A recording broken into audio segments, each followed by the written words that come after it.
Working with dogs, it's been very inspiring. It's really inspired me to be creative in the sense of number one, how do you use them within the context of theatre and art? And two, how do you become creative with your training to be able to get them to perform on a stage? It's helpful if Joyce can keep her hand up the whole time to keep Toby in line. You think that'll help? It did help you today. It worked. So I just want you to keep yours up to match that, okay? The concept of dogs dancing, when it first came out, I mean, as a guy, I was the only guy. And for other guys to say that, well, there's this guy going around dancing with his dog was, I mean, it was just ridiculous to people.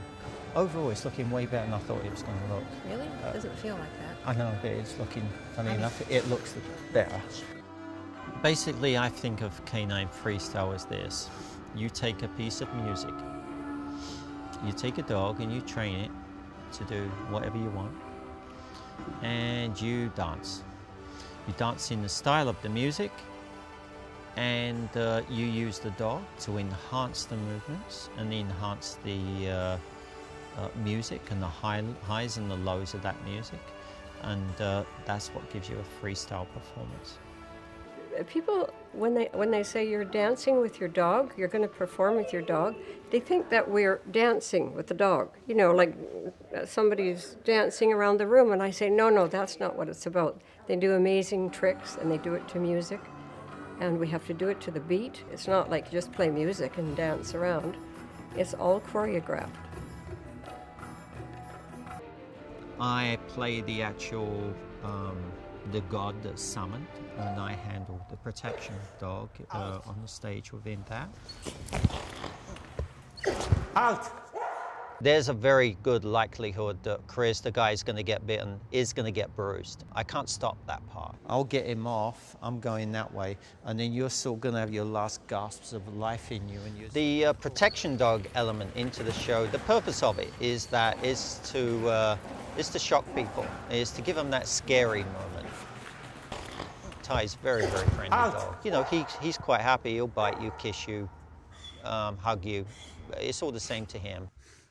He's very committed. The number of hours that he has spent choreographing the routines, arranging the music, creating the story, overseeing all of the costume and all of the sets.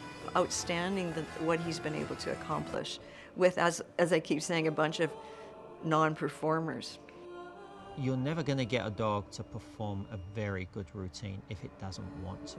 You can get it to do a routine, but not to get it to do it very well.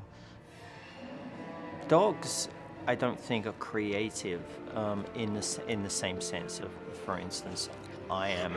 I'm sure they don't stay awake at night thinking, how am I going to do a show with cats or something? They don't think like that. They're creative in the sense of manipulating situations and people to get what they want in order to meet their own ends. There's lots of times when I'll forget my routine, and I just look at him and he goes, "Watch me," and we carry on. And it may not be what the routine is supposed to be about, but he just carries on. He loves to perform. He loves a crowd, and he loves applause. What other activity can you dress up and play with your dog all the time? If you're not sure what to do, make a good guess on what your character would be doing at that particular time. If you're overdoing it, I'll tell you. I don't watch other freestylers in different countries because if they've created a move or something new, I don't really want to see it because it's already been done now. So I try not to watch other people because it has no influence on me.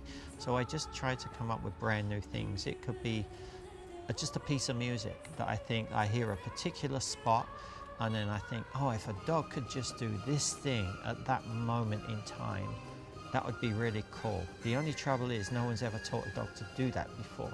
So then my mind will start racking itself to figure out how to get a dog to do that. And then the whole routine will then build around that one thing. I would love to be on a massive stage like Broadway, somewhere like that. Everything I do is really about performing, so the bigger the crowd, the better.